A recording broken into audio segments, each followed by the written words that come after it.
Sir, I think that information is wrong. No,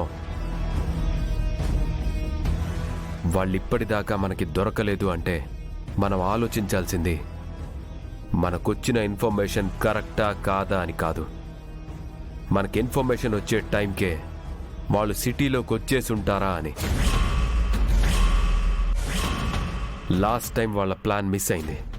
అందుకు ఈసారి మనకంటే ఒక స్టెప్ ముందుండొచ్చు కదా. అంటే మనకి ఇన్ఫర్మేషన్ వచ్చే టైంకి వాళ్ళు సిటీలోకి వచ్చేశారు.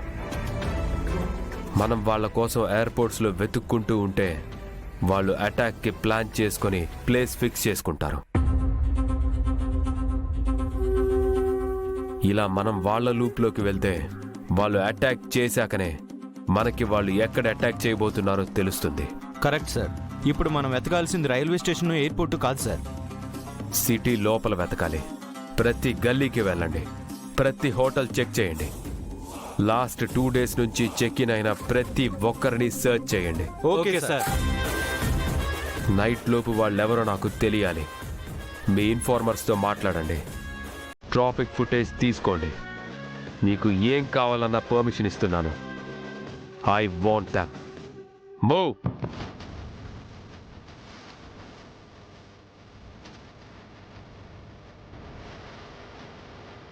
సార్, ఇంత పెద్ద సిటీలో వాళ్ళని ఎక్కడని వెతుకుతారు? తెలీదు రాథోడ్, కానీ వాళ్ళెవరో కనుక్కోవాలి. వాళ్ళెవరో, ఎలా ఉంటారో, ఏ వెహికల్స్లో వచ్చారో, ఏ చిన్న ఇన్ఫర్మేషన్ వచ్చినా చాలు వాళ్ళని పట్టుకోవచ్చు, అటాక్ని ఆపచ్చు. నువ్వు ఒక పని చేయి. ఇన్స్పెక్టర్ ప్రతాప్ని నేను రమ్మన్నానని చెప్పు. Okay sir.